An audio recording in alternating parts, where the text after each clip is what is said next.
Welcome to our show. This is our live edition of Pittsburgh Sportsline in the BPTV studios. We've been doing this for over 9 years.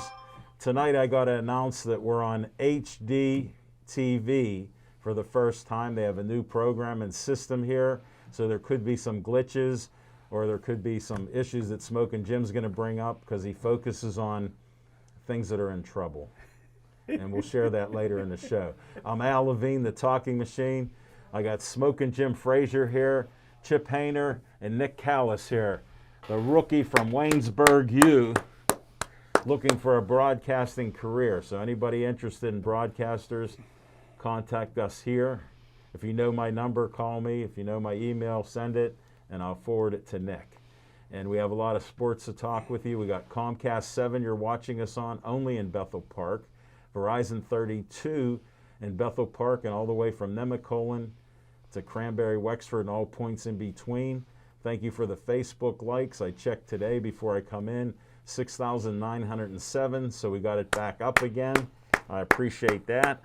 Some people randomly started liking us again and like some of the stuff we've been posting up there. So especially Chip, I got some good response about Roberto Clemente's inside the park grand slam home run, where he ran through the third base coach's sign like Smokin' Jim used to do, because they never look at the signs. Interestingly enough, we're going to talk about that tonight.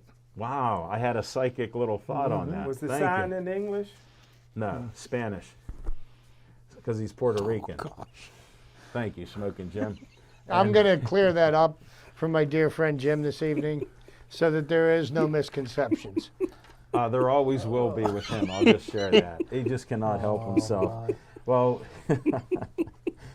thank you for watching. We're going to entertain you. We got some promos to put up here. First up, Olive Oil's Pizzeria.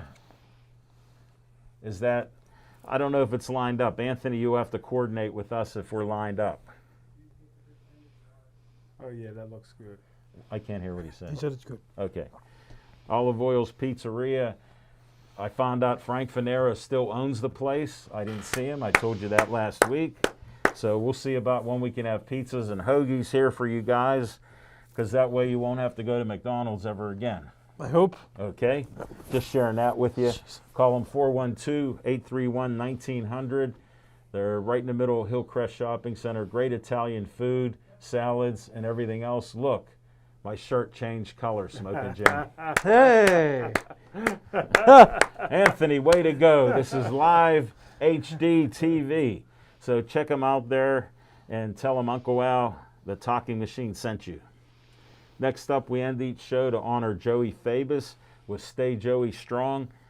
He died when he was 9 years old due to a brain cancer called DIPG just before his 10th birthday, and that's 7 years ago.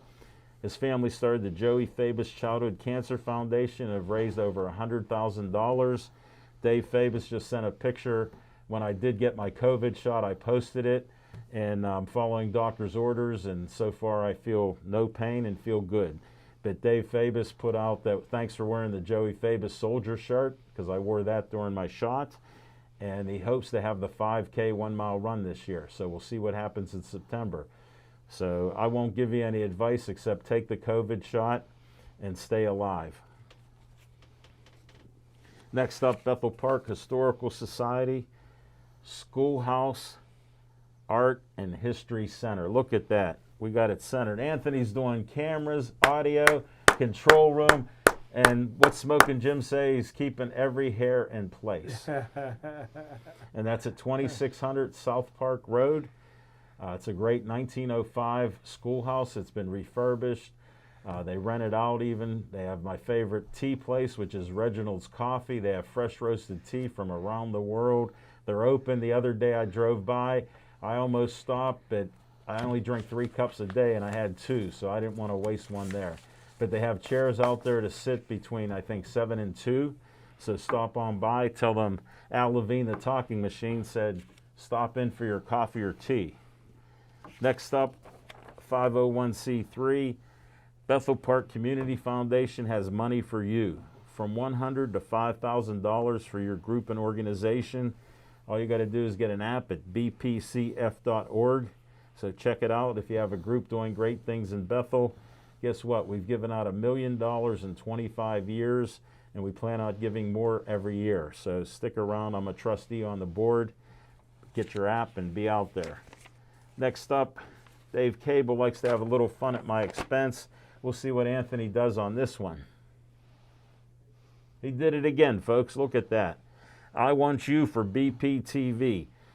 Tell them Uncle Al Levine, the talking machine, wants you. 412-831-3304.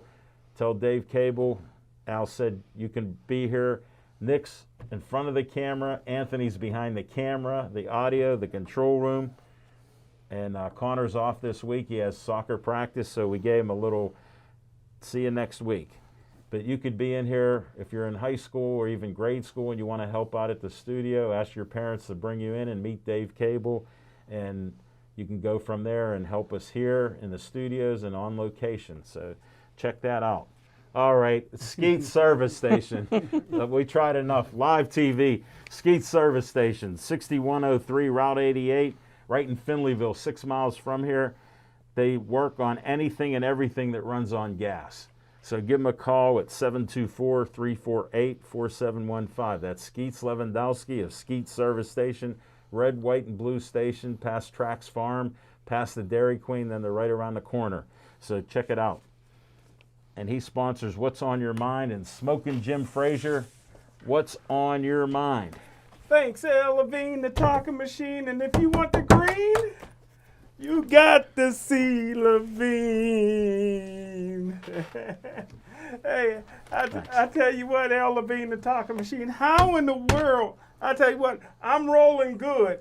Tell me, Nick, how in the world I thought he was does talking to me. Oral Roberts beat Florida? I put everything 'Cause you bet on 'em. had Hold on, and is that- put Hold it, I got the Is answer. that March Madness? Yes. Yes. I told you I don't watch He March don't watch Madness. it. I don't You're care. talking- No. You're talking to the wrong But guy. you got the common sense. There's no way Oral Roberts can beat Florida. I don't They know. could beat Ohio State. Florida was a walk in the park. Yeah. Where's your common sense? Yeah, that's true too. But Nice, Chip. that was an upset. You don't get 2 upsets in a row. Watch out for number 3, Who they play? Well, here, Arkansas. but I come back a little bit. That's not I right. lost a lot of What did I money, tell you? but I come back a little You bit learned with it Florida. With Florida State at Al Levine, the Yes. talking machine. No, I had it. Chip, I got a tip. I got a tip for you. What was Chip. her name? I tell you what, Chip. I know that you didn't fill out your brackets this year. That's correct. Because of COVID, so you were wrong there like you were wrong with the NFL. Here's a chance to get right, Chip. How about loaning me $250 and next week I'll give you $255 back? Where can you get $5 interest in 1 week? My friend, I just want to share something with you. I may have been born at night, but not last night. I'm good for it. I'm good. Anybody want to make $5? But here's the tip. I can think of 10 different ways to make $5 that aren't that. Hold it, I got one question for you, Smoking Jim, and you won't answer it. Okay. You told me you bet $250 a day. Yes. Now, where do you get that money? Pardon me? Are you with the IRS? Hey, listen, I just mailed a letter. Anthony can verify it. Anthony, come do in they here. pick the mail up here often? No. Because I'm a year behind on this. They never use it. The letter. I just put it in the mailbox. I know where he's getting the money. Macaroni Tony. There you go. But here's my tip, and I'm going to wind up with this. Okay. I tell you what, Gonzaga is going to win it all this year, and they're going to play Baylor, and that's the play on Saturday. Put everything you got on the Baylor Bears to beat Villanova on Saturday. And that's what's on my mind, March Madness. A disclaimer, If you don't bet, don't start. If you do bet, do the opposite of Smoking Jim, and you'll be a hero. He only won once out of 20 games. Oh, I've been hot. He won one game. Remember, I've got LSU. Remember LSU? One game. I rolled big with One LSU. game, then he and lost. I put it all on Florida. Yeah, and what does that teach you? Forget about Smoking Jim. Chip Hayner, what's on your mind? Well, thank you, Alan, and good evening, everybody. And I don't know if we look better or worse in high definition, but for what it's worth, huh? You look good. But, you know, part of what's on my mind, the NCAA basketball tournament, one of the big reasons why I always say that this is one of the greatest sporting events of any year. Even in a COVID year, a year of a pandemic, look at the way college basketball has been. After the first 2 days of the tournament, everybody's bracket has been busted. Okay? I love it. I absolutely love it, which goes to show that I really was kind of smart not wasting money on a poll because They're all busted. I'm with you. they're all busted. I didn't lose I'm any with money. them. I didn't win any money. I didn't lose any money. And I rarely fill out a bracket. I think I filled out one bracket So, in 30 years. What's on my mind? And right now, the Penguins are playing against a severely depleted Buffalo Sabres team. There was breaking news this afternoon where Buffalo's interim head coach and assistant interim head coach are self-quarantining. Now, here's the thing that I find interesting. Both these men were behind the bench last night Yes. when the Penguins beat the Buffalo Sabres, who 5-2. have now lost 15 games in a row. Right. So now they have brought the general manager who was responsible for creating this train wreck Yeah. to coach the team tonight against the Pens. And I think the 16th loss in a row is coming right up. But how is, why are they self-quarantining? Were they exposed to somebody? Were they tested positive? And how is it that, they're in a team situation, with how does that not spread to somebody else? Chip, I got to interrupt. And I don't understand. Here's what I'll make the common sense of this. When there's an injury in the NHL, you know how vague they are. A guy gets crushed against the boards or something, and he has a lower body injury. A guy gets crushed like Malkin, an upper body thing, and he has a lower body injury. So when they say this, Who knows? yes, it's a mystery. But to finish my thought process here, staying on the hockey vein, last week I heard there was an interview with Jim Rutherford, former GM of the Penguin, Yes. architect of the 2016 and 2017 Stanley Cup champions, who quit on his team at the start of the season, a team that he Right. agreed to be the general manager of, and he walked out and quit on the organization, Yes. on his players, on his coach, Everybody. and on the Pittsburgh Penguins fans. So in this interview last week, he stated that he is ready to go back to work for another franchise. And he kind of alluded to the fact that he thought that he was going to be staying with the Penguins a long time. And apparently this was a contractual dispute with the ownership of the Penguins. Now, he was under contract to be the general manager of the Pittsburgh Penguins through the end of this season. Right. And they were in the process of renegotiating. So for whatever reason, he decided to take all his toys and go home and stamp out of the room. And that just gets me thinking, why would any other owner in the National Hockey League want to hire somebody that will quit on his organization at the drop of a hat because he gets upset about something? Right. Think about that for a minute. I think Jim Rutherford, for all the great things that he did here in Pittsburgh, I think he hung himself. And I would hope that he does not get another job in the NHL. But the NHL, they rehash these has-beens, and it's just sad to see that somebody might even consider hiring him after what he did to Ron Burkle and Mario Lemieux. But that's what's on my mind. Whoa, thank you, Chip. All right, Nick, what's on your mind? Well, first of all, we're producing our first football game at Waynesburg University on TV for the first time since 2018. So Congratulations. that's exciting. So I'll be working that. So that's When cool. is it? Tomorrow. That's what I needed to know. Thank Yeah, you. there you go. Yeah. Also, I was watching another advertisement for the video game MLB The Show 21. And I was watching, they got all these new features and stuff, but at the end, there was a nice fade up to a player who was making a throw from the outfield. And lo and behold, I saw the number 21 on his back in a Pirate uniform, so let's clap it up for that too. Roberto Clemente is in a video game. Wow. So that, yeah, exactly. That's what I told you. I was like, that is some We grew cool up news. with that. We grew Exactly. up with those throws. And I mean, I can still picture them. I didn't need a video game. I just had to watch the great one. Yeah. okay, well, I didn't. So that's what I'm saying. I'm rebound. excited for him to have, you know, The baton's His- been passed to the there younger you generation. go. Right? Yeah, his Thanks likeness. for bringing that up. Right, his Yeah. likeness will be in the game, and it's exciting to see what his ratings will be and how it'll be like to play with him and to put all the other Pirate legends on a team and play a game. So I'm excited for that. But since we were mentioning Roberto Clemente and Chip's got the jersey on, I was just like, that's pretty cool. And Well, if they put Hannes Wagner on there, then I Oh, they might- already did? Did they? they put him on last year, yeah. Get out. Hannes is in there. Wow. Him, Stargell, who else? You're well, kidding. Ken- Wow. or trying to think of some of the others, but Big well, Poison, Little Poison. Chip brought those up. The Weiner brothers. Oh yeah. No, Big they're not poison, in the top. little Yeah. poison. We had the home run kings, Right. Ralph What Kiner, about Ralph Willie Kiner? Stargell. Oh, Ralph Kiner. We had Archie Vaughn. We had Pie Trainer. And we have My man the Pie greatest Trainer. that I've seen in my lifetime this evening.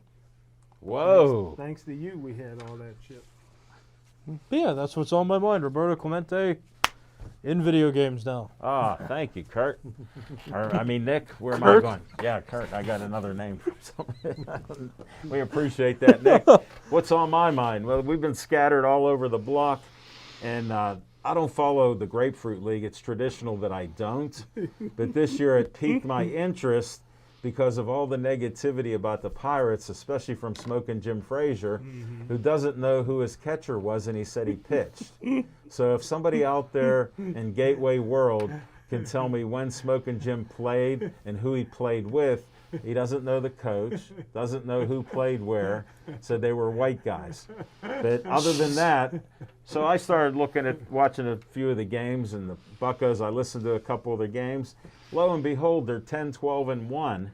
12-10-1. 12-10-1. And they may win 13. Chip said they were up 3-0 before we started the show. That's changed. I needed an update. We're in the top of the third, and the Baltimore Orioles are winning 6-3. Okay, Yikes. 6-3 update. But here's my thing. In Pittsburgh, we're either front runners or we're looking for gloom and doom like Smoking Jim. So if they tell you a team's bad, they're never going to win a game. And last year, we only won 4 in the Grapefruit League. Now, I know it's not a barometer of your season, but you go from 4 to 12 wins with AAA players and pitchers and everything else. They show a little spark of playing good baseball is what I see, because Chip said they're second in runs in the league. It's 6-5 now.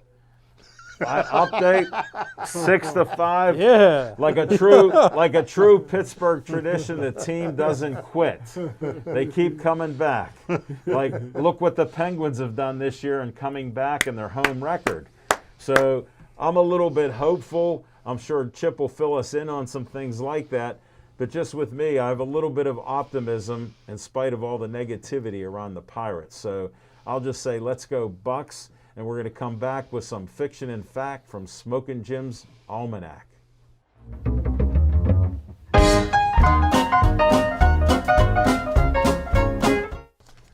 Thanks, Al Levine, the talking machine, my main man, Chip Hayner.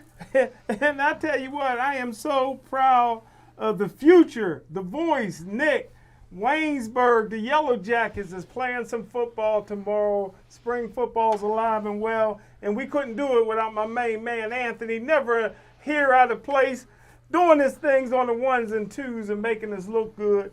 I tell you what, Chip, he triggered something in me last week, and I was thinking about it on the ride home. Whoa. I used to tell you, You weren't going home. You were going to New Ken. my dad, yeah, that's true, for a meeting. My dad What's used her to name? ride his bicycle as a young man, and they would let him into Forbes Field after the 7th inning for free, and they go see if Ralph Kiner was going to hit a home run. And Chip talked about that. he talked about Willie Stargell. At 6 years old, I rode my bike to Willie Stargell's house and got my baseball autographed. And here's third but not least, Al Levine, the talking machine. The late, great, marvelous Marvin Hagler Yeah. grew up in Newark, New Jersey. Okay. And when the riots hit, Yeah. his family moved him to Boston. Right. Brockton. Guess who was there celebrating their birthday during the Newark riots? My grandmother lived in Newark, New Jersey. I'm a young kid. What's her name? Playing in the street. What was her grandmother's She was an name? evangelist. She passed away. What was her name, though? And I tell you what, Al Levine, the talking grandma. Her name was Grandma. And Al Levine, the talking machine. I'll never forget. I'm there, and we got so many kids over the house at Grandma's house, and it's my birthday week. All of a sudden, I'm sleeping in the living room, and I hear gunfire. So Grandma tells everybody to get on the floor. I was so sleepy, I slept through all the riots. Al Levine, the talking machine. When I woke up the next morning, my dad drove all night to pick me up. I'm like, I was so sad. I didn't know what was going on. I heard the gunfire, slept through it. I was in Newark, but here's the fiction and fact from Smoking Jim's Oh, Almanac. okay. Thank you. Hey, we got to talk briefly about the late, great Elgin Baylor. Okay. Maybe the greatest basketball player of all time. I Yeah. think Chip brought it up one year in the 60s. 62 probably was the greatest year ever in the NBA, right? That was the year Wilt Chamberlain averaged 50.4 points a game, 25 rebounds. Who knows how many block shots? He came in second in the voting for the MVP. That same year, they had a guy, Pettit, averaged 31 points. Came in fifth, Bob Pettit. Mm-hmm. Yeah, I remember. Bellamy didn't even get any votes. He averaged 31 points a game. Coming in fifth place was Jerry West at 31 points a game. I remember seeing him play. Oscar Robinson Wow. came in third. I'm lost with these numbers. Fourth place was Elgin Baylor. Almost 39 points a game. Al Levine, the talking machine, he comes in fourth. In the winter, I don't know how we did it, but Bill Russell won it that year. He only averaged about 18 or 19 points a game, but a ton of rebounds. But here's in the the World thing. Here's Championship. because Bill Russell played on the most popular team in the NBA at the 8 in a time. row. That won. He's got 2 handfuls of championship rings. Yeah. And because he was on the champ. But Elgin Baylor, listen to the points that Jim is talking about that year in the NBA. There was no 3-point line. Right. I Okay. forgot about that. So I mean, that That's is an straight amazing up thing. scoring. And then the statistics that I've posted recently about Pete Maravich, the Pistol Pete, and what he averaged in college with no 3-point line. That's why I posted up on there. What if there were the 3 then? Yeah. What would Maravich have scored? His numbers. And I tell you what, He would Double. average 60 points a Yeah. game. one of the most humble, and Chip just triggered something in me. One of the Uh-oh. most humble guys ever seen, Elgin Oh, Baylor. okay. Very humble guy. Yes, he was. Reminds me of me a little bit. Maybe that's why I wore number 22, Al Levine, for Elgin Baylor. But here's what a lot of people don't know. He grew No up in comment. Washington, D.C., in an all-black neighborhood. Yeah. Wasn't no segregation back then. He averaged 18 points a game in ninth grade, 25 points a game in 10th grade. Academically, he was struggling, so he dropped out of school and started working for a furniture place. Come back to school his senior year, averaged 40 points a game. Couldn't get no colleges. They was going to let him play football and basketball at the University of Idaho. He went there, he played basketball for the 1 year, averaged 31 points a game. Then they took him up to Seattle, where he was the number 1 pick after his sophomore year, but he decided to stay in school and then was the number 1 pick. And they said the Lakers was getting ready to go under financially. They was the Minneapolis Lakers Yeah. at the time. But when they got Elgin Baylor, but it took him 50 years to get in this college Hall of Fame, I guess, because you got to graduate to get in that Hall of Fame. But they made an exception. You know about that. They made an exception for Elgin. But hey, he did everything but won a championship. The Right. year he tore his Achilles and retired, they went on and won a championship, and he never won one with the Clippers, I don't think, did he? No, he never Okay. won it. I wasn't sure, just checking. Well, he didn't. with your facts, I don't blame you double, triple checking, Smoking Jim. Are you done? Yes, sir. Okay, we're going to go. Thank you very much. We'll move on.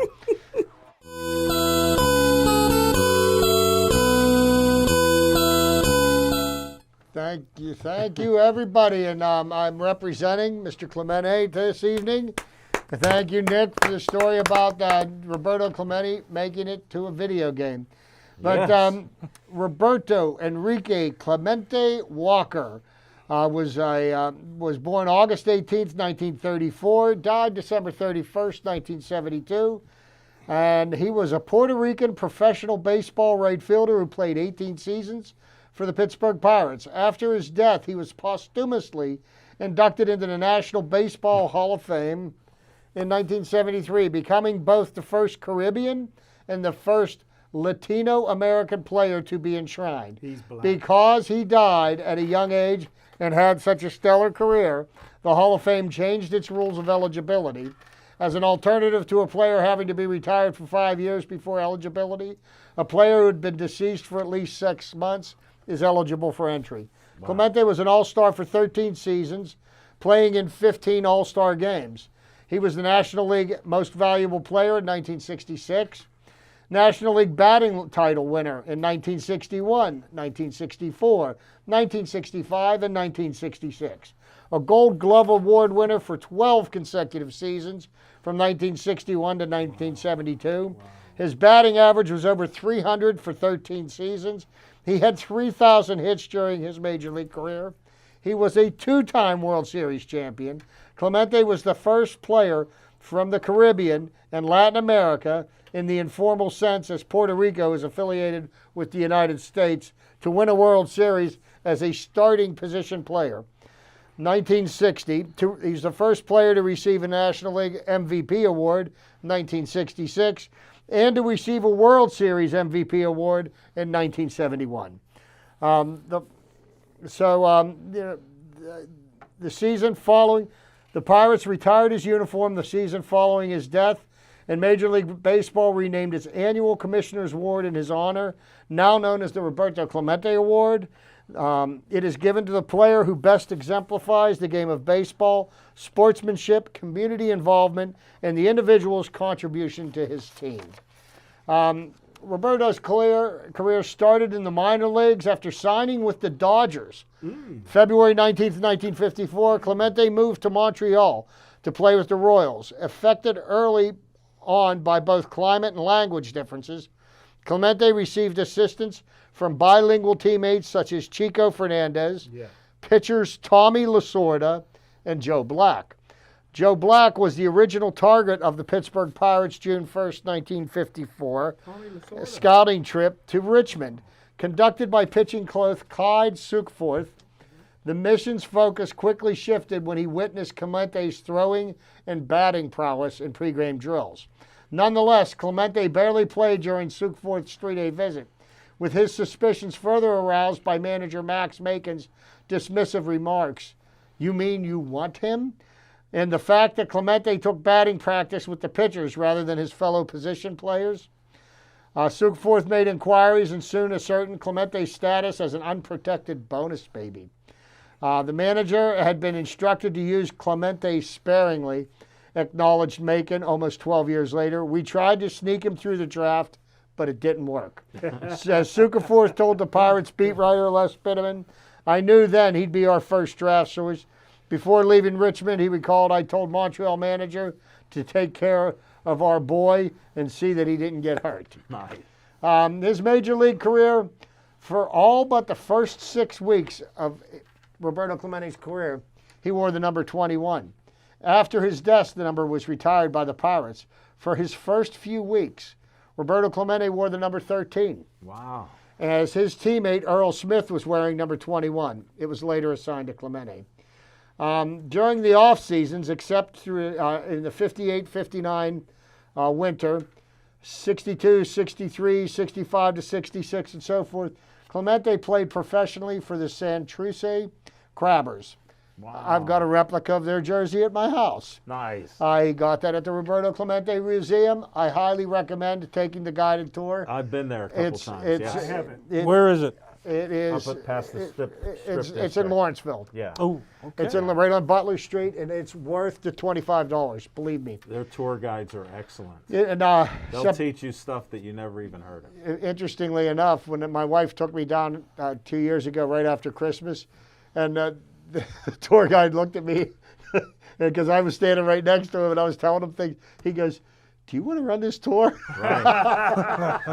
Yeah.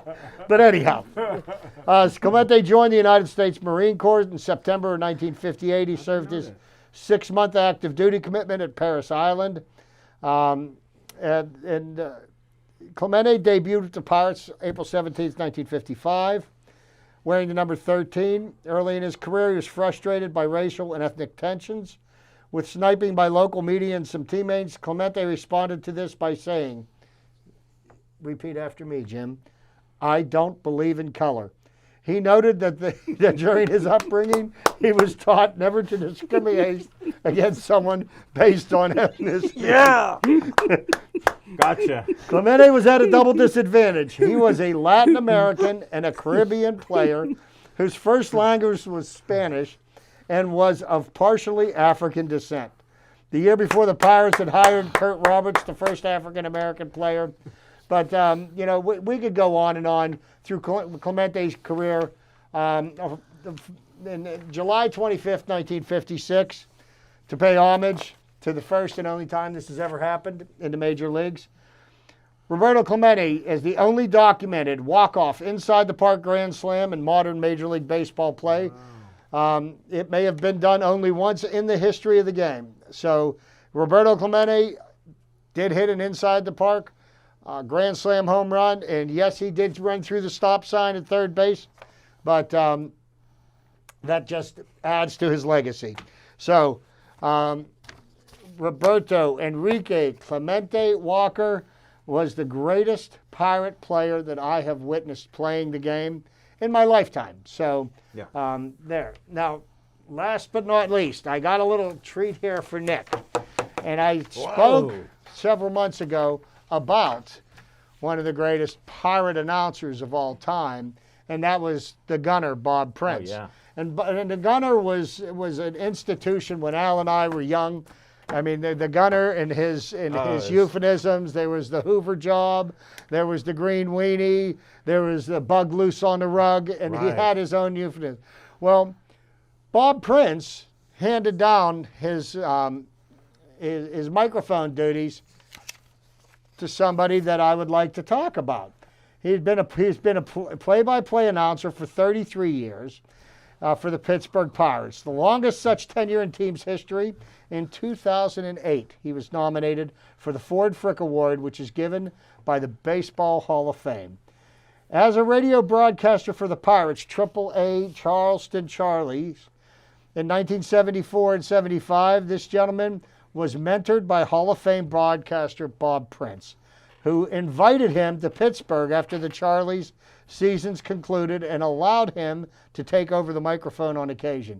He moved to Pittsburgh and joined the Pirates' Major League Broadcasting crew on radio after Prince was fired.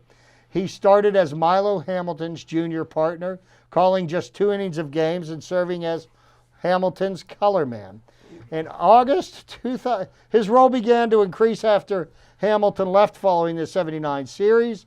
The Pirates gave him a new contract, and late in the 2006, that was to keep him on the air through 2009. In 2008, he announced his 5,000th game, and he began sharing primary announcing duties with Greg Brown. So you can see the legacy of Pirate announcers went from Bob Prince to Mr. Lanny Fratteri to Greg Brown, and is being carried on even now as we speak. The reason I bring this up is our young friend Nick considers Professor Fratteri as his mentor at No. Waynesburg University. Not Professor Fratteri. We call him Lanny. He made that Okay, a point. well, you know what? He's like, you I'm know not him. Mr. Fratteri. I'm You Lanny know him, Professor." I don't. Okay? Fratteri was lead announcer on ESPN broadcasts of the February 25th, 1985 college basketball game between Indiana and Purdue, during which Indiana coach Bob Knight threw a chair across the court. A moment which is frequently replayed on television to this day. I've seen it. And as of March 18th, 2009, Fratteri joined Waynesburg University as an assistant professor in communications. And at this point, he continues on at Waynesburg, training the next generation of announcers. So there's your treat, Nick. Look at that picture. Good job, Chip. Yeah, going back a couple years. Just a couple things. Are they negative? Are they One, negative? When I was in college, I was on the Ball Print show, so that was an honor for me. And I think the Gunner was the greatest of all time. But two things I wish you would have mentioned. How did that even happen? Two things I wish you would have mentioned. How did that happen? With the Roberto I Clemente. just have one question. With the Roberto Clemente article. Yeah. Is one, they fielded the first team. The Pirates was the first team to field an all-black. When did lineup. you find that out? Huh? When did you find that out? You said it. Okay. Well, you know what? The pitcher was on LSD. Well, you know what? I was going to pay homage to that Ellis? on the 50th anniversary of that in this September. Okay, pay homage to that. And another thing, I'm disappointed that Wikipedia didn't have in there that I was at Roberto Clemente's 3000s hit. And I'm very honored. I know why. What? Smoking Jim, I know why. Do you remember what day that was, Smoking Jim? It was the last game of the season, just about. No, I wanna I do know it was Date. September 30th. No, I wanted him to answer. I What knew that was was- it? He never will because he wouldn't. Smoking Jim, I And he know doesn't why. even know who was pitching that day. No, I don't. Update on the 2 games in progress. The think Pirates so. are tied 6-6. Penguins are up 1-0. End of the first period. Nice. Knocking them And grapefruits Smoking out Jim, there I can apart. answer your question on Wikipedia. Okay. They go to 21 sources. Guess how many they found? 0. I was there. No, you weren't. Thank you, Chip. We appreciate Good that. job, Chip. We're going to go to Nick next. All right. We'll So, just go. Smoking Jim, Yes, do you know sir. who Bartolo Colon is? No. Okay. Big sexy. Right. Yeah. I'm going to dismiss the 2 logical thinkers because there might be some holes in what I'm about to say. Totally fine. It's okay. But We won't let critique me you. let me just have my Let it argument. rip. Since all the Pirates players have struggled this year, since the Pirates have struggled with pitching this year and finding some key guys who are going to be in the rotation, I think that they should sign Bartolo Colon to at least a minor league contract. Wow. Why? Yes. A few reasons. Because he has experience. He's been a former Cy Young Award winner. He's been a great pitcher throughout most of his career. But I don't think he won a Cy Young Award in your lifetime. 2005? Okay, all right. Well, I digress. Chip, that was good. That was good. That was a good one. Way to handle that. You just go ahead. Is that all you got, Chip? He did with the He Angels goes like in this. Is that all you 2005. got, Chip? Okay, move on. But also, he has 45 or 46 innings until he reaches the most innings pitched for a Dominican Republic-born pitcher. Wow. I think that would be a cool feat to have with him the being majors. a Pittsburgh Pirate, right? And, for the history of baseball, because, he's been around for a long And time. that's near Puerto Rico. And you want to know what one of my favorite moments of his career was? What's that? When he hit a home run for the New York I Mets. remember, yeah. Off of Because James Shields in San pitchers Diego. should bat. Yes. Yeah. Okay. That's his one redeeming We had a factor there. DH, no DH discussion. Not going to get into that. No. Anyway, but No, thanks for bringing that up. right, What yeah, else you but got? what was I thinking about? I lost my train of thought. Right. Well, the Pirates seem that they're going to struggle with pitching this year, although they're doing well in spring training. They just signed Stephen Wright to a minor league contract. Stephen Wright throws a knuckleball. He's one of the last known major league pitchers to throw a knuckleball, so I think it's cool the Pirates signed him. So why not sign big, sexy Bartolo Colon? He's got experience. And the Pirates have nothing to lose this season. Expectations for them are rather low. So sign a guy who's experienced, and at the very least, you can have an experienced veteran instructing new and upcoming pitchers. And at the best, he could pitch well. So And Stephen Wright was probably taught the Knucksy by Tim Wakefield because Oh, they yeah, both 'cause pitched for the they pitched- Boston And Red he had Sox. quite Yes. the career here and in the majors, Wakefield. yeah, Tim Wakefield. Definitely. No, you bring up a good point that we'll have to see logically if that would work, because the Pirates went through this years ago. They'd bring players that were in their last year of a career and sign them for millions, and they didn't work out. How many times did we see Not that even for happen? millions. And how many I'm times sure- did, he the, told- did the team teeter on bankruptcy? Yes. Well, We had that happen. yeah, well, I'm against all that because the Pirates got to lose 57 games or less for me to be in the money. what? Yeah, I got the Pirates 57 and under. For wins. for their Wins, for yeah. wins? Oh, for wins. I thought you said for losses. Yeah, you that- said losses. You said losses. Yeah. You Well, scared guess, us all. well, guess what? That's money in the bank to me. Really? Wait till Chip comes out Yeah. with his Because prediction. they're gonna win. They're gonna win more than 57 games. Mark my words. I'll lose. All right, thanks, Nick. You I don't- guess we you go to don't my consult me. segment.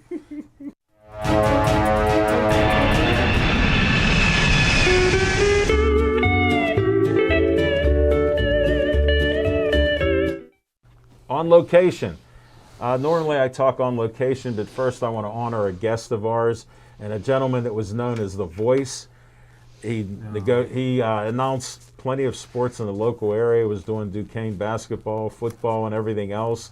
Dom Errico died of COVID, and I just wanted to announce that Dom, who's a cousin of one of our good friends, Mario Tempest, it's just a sad thing. Mario asked me to send a picture the day before he died on one of Dom's photos, and I found one.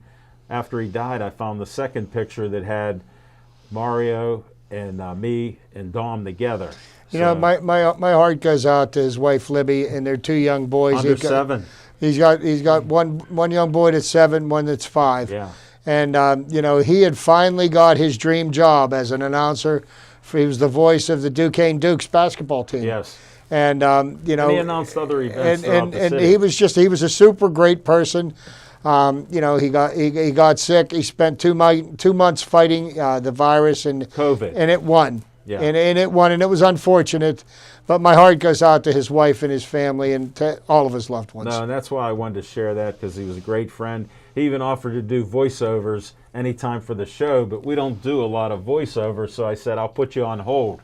I wish I would have had him do a voiceover, at least a couple, because he did have a great voice, and I appreciate and respect him. After we interviewed him at SIPS, you and myself and Jim, I went down and listened to him do his announcing gig for the Pittsburgh Power, the indoor Yeah, I remember. the indoor football team. Steph and I went down. Yeah. And his passion was announcing sports. Yeah, you could feel the passion, definitely. Mm-hmm.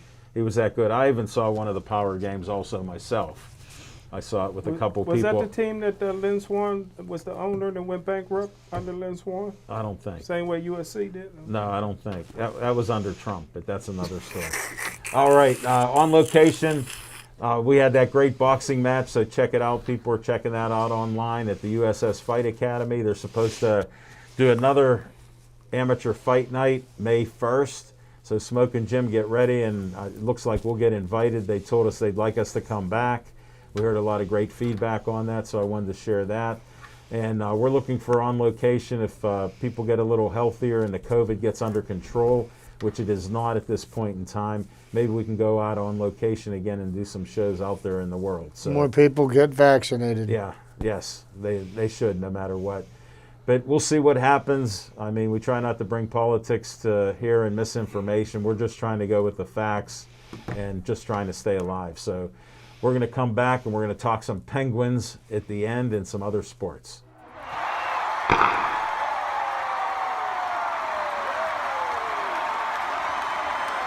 Welcome back. We got some Penguin talk. What's the score? Chip, give me the latest score. Latest score on the game.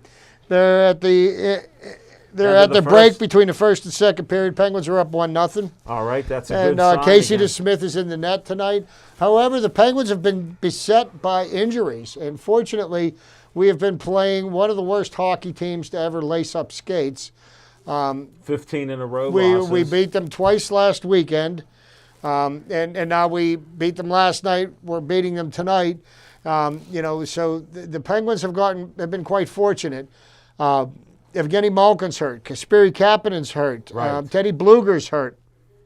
The Penguins have, I bet you I couldn't even name their second line center tonight. Yeah. But, there's a lot of injuries, and yet the Penguins are still playing tough. And I think the heart and soul of the team right now is their duo of goaltenders. Casey DeSmith has been nothing short of stellar. Right. And Tristan Jarry has proven that the Penguins made the right choice by trading Matt Murray away. Look at what he's done since that first few weeks. In his last 8 games. Yeah. Okay, they say that a goaltender, if he has a .92 save percentage, that's like an all-star caliber. Oh, I didn't know that. And over the last 9 games, Tristan Jarry's save percentage has been .94, Wow. which is like Vezina Trophy caliber. Right. Now, that hasn't been the whole year. He started off the year rough, but he's playing really well. And Casey DeSmith, who, they played back-to-back games last night, tonight. Right. So they sit Jarry and Casey DeSmith. There's no drop-off. Right. Okay, so,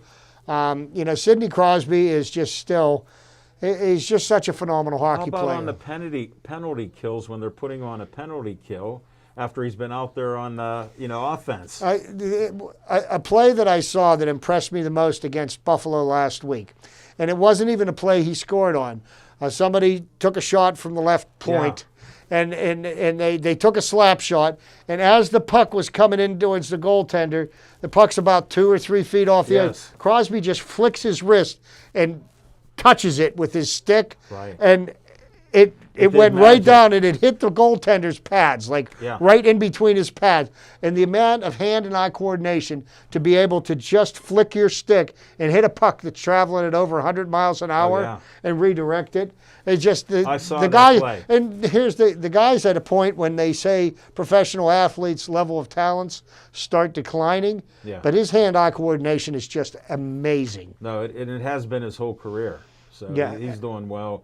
And they're just a gritty team. Look at how many times they're behind in a game and they've won. Look at their home record, and what it is. And I started out this year saying that I thought that this was the weakest Penguins team. They're starting to come together as a team.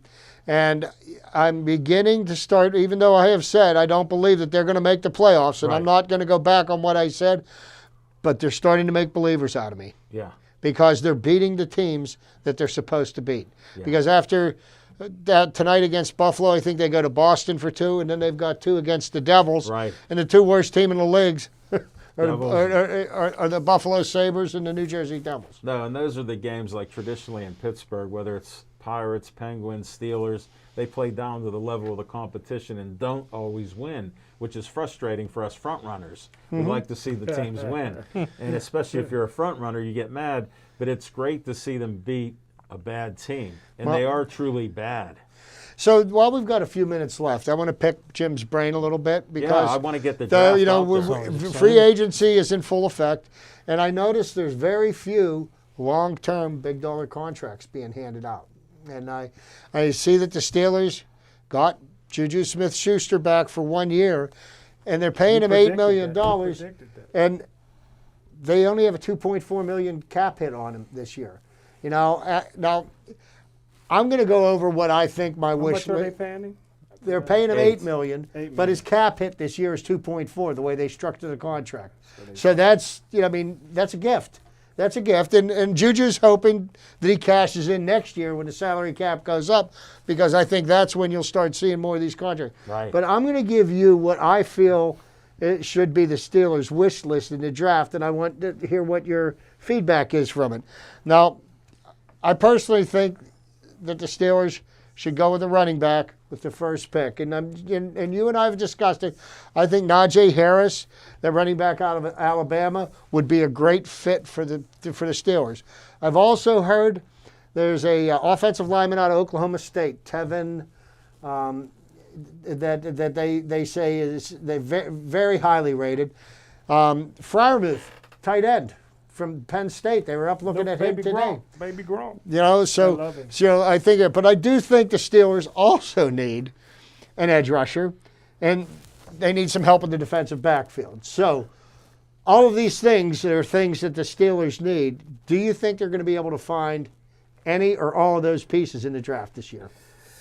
Well, if they listen to me, they could. But I do like Baby Gronk out of Penn State. Penn State got a linebacker that's inside linebacker, 6'2", 245 pounds. That's unbelievable. That would be outstanding. There is a defensive end from Penn State today who is a defensive end.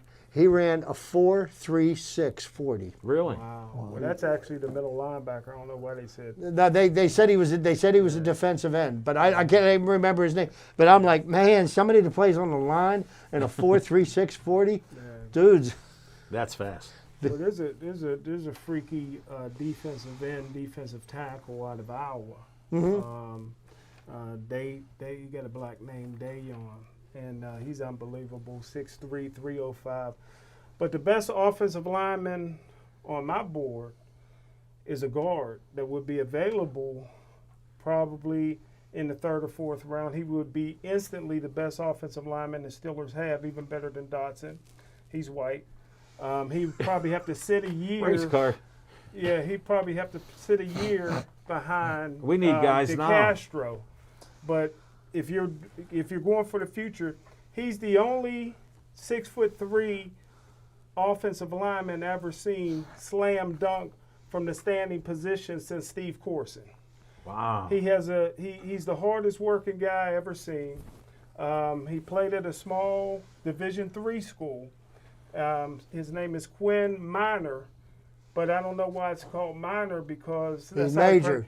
Yeah, he major, but it's a Z at the end of his name, but he goes by Minor. So Quinn Minor. Well, sometimes letters are silent. Yeah, who should be there? I like Baby Gronk.